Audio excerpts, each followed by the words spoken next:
Hello and welcome to Being Prodigy. Now put on your headphones and start learning. To get special study material, just contact us through the link in the description. What is federalism? Let us get back to the contrast between Belgium and Sri Lanka that we saw in the last chapter. You would recall that one of the key changes made in the Constitution of Belgium was to reduce the power of the central government and to give these powers to the regional governments. Regional governments existed in Belgium even earlier. They had their roles and powers, but all these powers were given to these governments and could be withdrawn by the central government. The change that took place in 1993 was that the regional governments were given constitutional powers that were no longer dependent on the central government. Thus, Belgium shifted from a unitary to a federal form of government. Sri Lanka continues to be, Germany for all practical purposes, a unitary system where the national government has all the powers. Tamil leaders want Sri Lanka to become a federal system. Federalism is a system of government in which the power is divided between a central authority and various constituent units of the country. Usually, a federation has two levels of government. One is the government for the entire country that is usually responsible for a few subjects of common national interest. The others are governments at the level of provinces or states that look after much of the day-to-day administering of their state. Both these levels of governments enjoy their power independent of the other. In this sense, federations are contrasted with unitary governments. Under the unitary system, either there is only one level of government or the subunits are subordinate to the central government. The central government can pass on orders to the provincial or the local government, but in a federal system, the central government cannot order the state government to do something. State government has powers of its own for which it is not answerable to the central government. Both these governments are separately answerable to the people. Let us look at some of the key features of federalism. There are two or more levels or tiers of government. Different tiers of government govern the same citizens, but each tier has its own jurisdiction in specific matters of legislation, taxation and administration. The jurisdictions of the respective levels or tiers of government are specified in the Constitution, so the existence and authority of each tier of government is constitutionally guaranteed.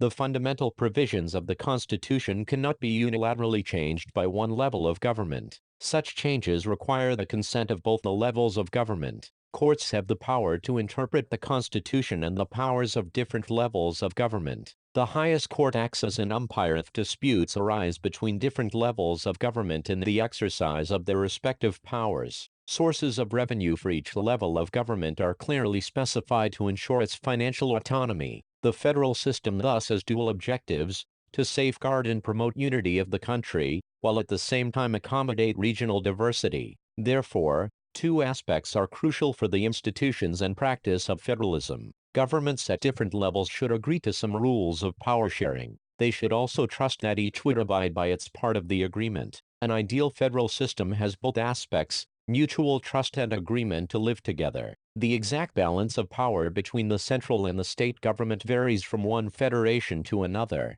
This balance depends mainly on the historical context in which the federation was formed. There are two kinds of routes through which federations have been formed. The first route involves independent states coming together on their own to form a bigger unit, so that by pooling sovereignty and retaining identity they can increase their security. This type of coming together federations include the USA, Switzerland and Australia. In this first category of federations, all the constituent states usually have equal power and are strong vis-à-vis the federal government. The second route is where a large country decides to divide its power between the constituent states and the national government. India, Spain and Belgium are examples of this kind of holding together federations. In this second category, the central government tends to be more powerful vis-à-vis the states. Very often different constituent units of the federation have unequal powers. Some units are granted special powers. We have earlier seen how small countries like Belgium and Sri Lanka face so many problems of managing diversity. What about a vast country like India, with so many languages, religions and regions? What are the power sharing arrangements in our country? This is Being Prodigy. To get special study material, just contact us through the link in the description. And please subscribe to show your support.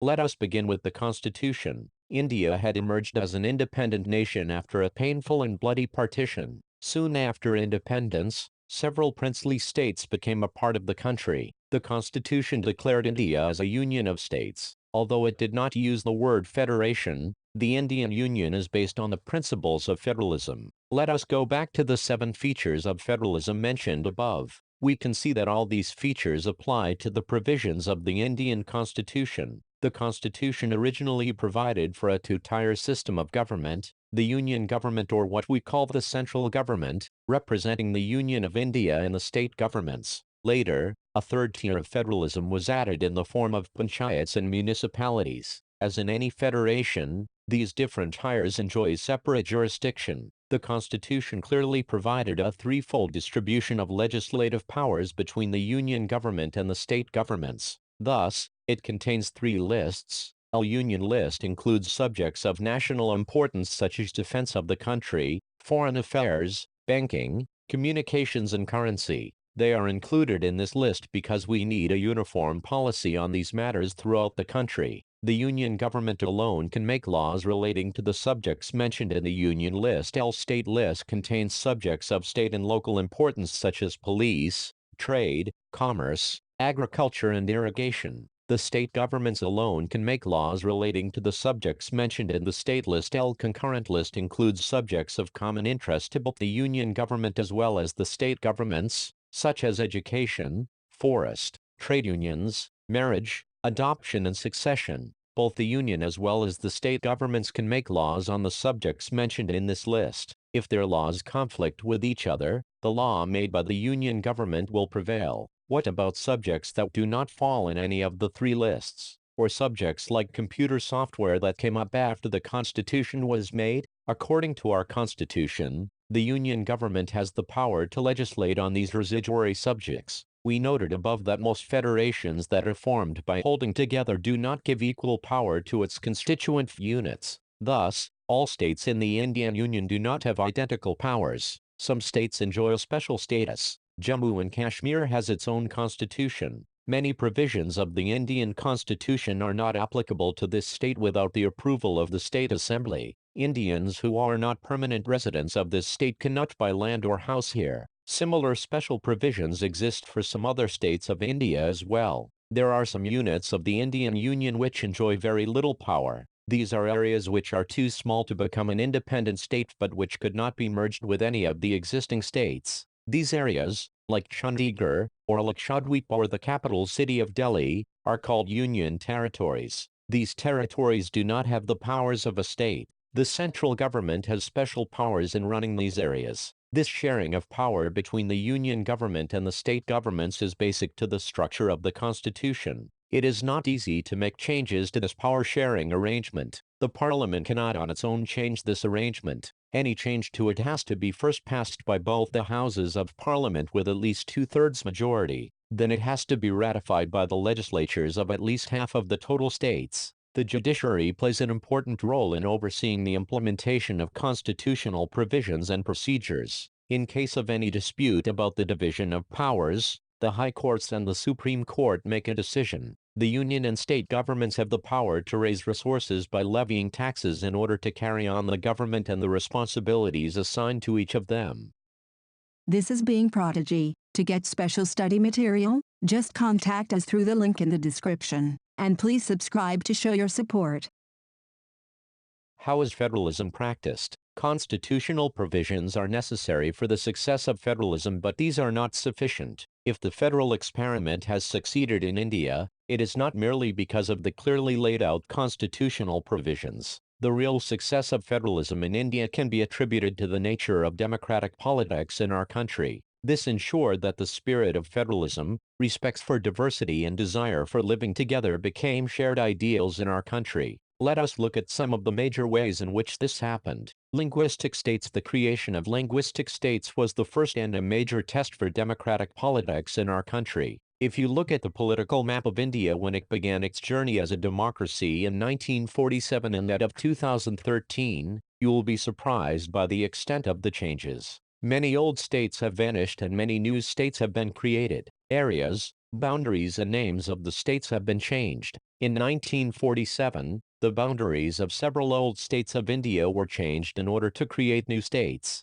This was done to ensure that people who spoke the same language lived in the same state. Some states were created not on the basis of language but to recognize differences based on culture, ethnicity, or geography. These include states like Nagaland, Uttarakhand, and Jharkhand. When the demand for the formation of states on the basis of language was raised, some national leaders feared that it would lead to the disintegration of the country. The central government resisted linguistic states for some time, but the experience has shown that the formation of linguistic states has actually made the country more united. It has also made administration easier. Language policy. A second test for Indian Federation is the language policy. Our constitution did not give the status of national language to any one language. Hindi was identified as the official language, but Hindi is the mother tongue of only about 40% of Indians. Therefore, there were many safeguards to protect other languages. Besides Hindi, there are 21 other languages recognized as scheduled languages by the Constitution. A candidate in an examination conducted for the central government positions may opt to take the examination in any of these languages. States too have their own official languages. Much of the government work takes place in the official language of the concerned state. Unlike Sri Lanka, the leaders of our country adopted a very cautious attitude in spreading the use of Hindi. According to the Constitution, the use of English for official purposes was to stop in 1965. However, many non-Hindi-speaking states demanded that the use of English continue. In Tamil Nadu, this movement took a violent form. The central government responded by agreeing to continue the use of English along with Hindi for official purposes. Many critics think that the solution favored the English-speaking elite. Promotion of Hindi continues to be the official policy of the Government of India. Promotion does not mean that the central government can impose Hindi on states where people speak a different language. The flexibility shown by Indian political leaders helped our country avoid the kind of situation that Sri Lanka finds itself in. Center-state relations. Restructuring the center-state relations is one more way in which federalism has been strengthened in practice. How the constitutional arrangements for sharing power work in reality depends to a large extent on how the ruling parties and leaders follow these arrangements. For a long time, the same party ruled both at the center and in most of the states. This meant that the state governments did not exercise their rights as autonomous federal units. As and when the ruling party at the state level was different, the parties that ruled at the center tried to undermine the power of the states. In those days, the central government would often misuse the Constitution to dismiss the state governments that were controlled by rival parties. This undermined the spirit of federalism. All this changed significantly after 1990. This period saw the rise of regional political parties in many states of the country. This was also the beginning of the era of coalition governments at the center. Since no single party got a clear majority in the Lok Sabha, the major national parties had to enter into an alliance with many parties, including several regional parties, to form a government at the center. This led to a new culture of power sharing and respect for the autonomy of state governments. This trend was supported by a major judgment of the Supreme Court that made it difficult for the central government to dismiss state governments in an arbitrary manner. Thus, federal power sharing is more effective today than it was in the early years after the Constitution came into force. We have so far discussed the two tiers of government in our country, but a vast country like India cannot be run only through these two tiers. States in India are as large as independent countries of Europe. In terms of population, Uttar Pradesh is bigger than Russia. Maharashtra is about as big as Germany. Many of these states are internally very diverse. There is thus a need for power sharing within these states. Federal power sharing in India needs another tier of government, below that of the state governments. This is the rationale for decentralization of power. Thus, resulted a third tier of government, called local government. When power is taken away from central and state governments and given to local government, it is called decentralization. The basic idea behind decentralization is that there are a large number of problems and issues which are best settled at the local level. People have better knowledge of problems in their localities.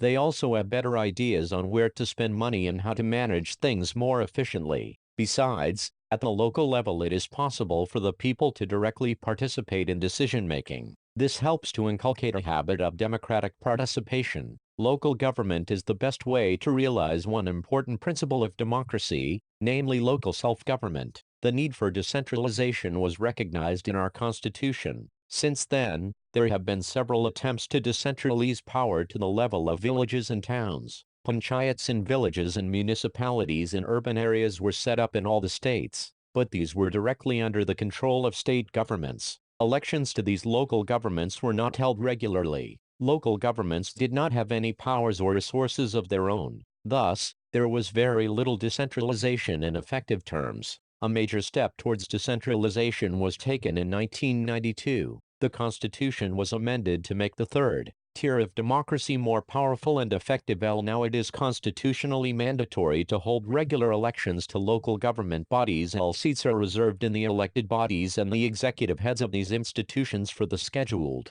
castes, scheduled tribes and other backward classes. At least 1/3 of all positions are reserved for women. An independent institution called the State Election Commission has been created in each state to conduct panchayat and municipal elections. The state governments are required to share some powers and revenue with local government bodies. The nature of sharing varies from state to state. Rural local government is popularly known by the name Panchayati Raj. Each village, or a group of villages in some states, has a Gram Panchayat. This is a council consisting of several ward members, often called Panch, and a president or Sarpanch. They are directly elected by all the adult population living in that ward or village. It is the decision-making body for the entire village. The Panchayat works under the overall supervision of the Gram Sabha. All the voters in the village are its members. It has to meet at least twice or thrice in a year to approve the annual budget of the Gram Panchayat and to review the performance of the Gram Panchayat.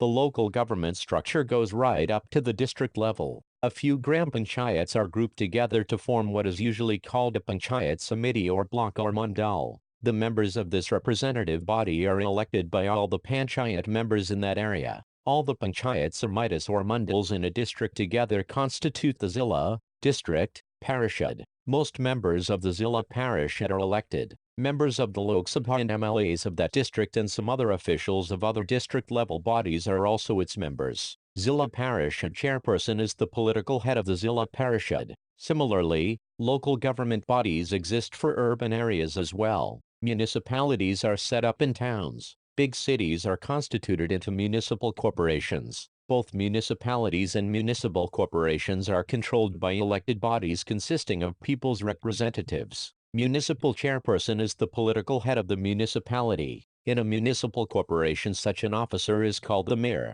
This new system of local government is the largest experiment in democracy conducted anywhere in the world. There are now about 36 lakh elected representatives in the panchayats and municipalities, etc., are all over the country. This number is bigger than the population of many countries in the world. Constitutional status for local government has helped to deepen democracy in our country. It has also increased women's representation and voice in our democracy. At the same time, there are many difficulties. While elections are held regularly and enthusiastically, Gram Sabhas are not held regularly. Most state governments have not transferred significant powers to the local governments, nor have they given adequate resources. We are thus still a long way from realizing the ideal of self-government. This is Being Prodigy. To get special study material, just contact us through the link in the description. And please subscribe to show your support. Thank you and happy learning.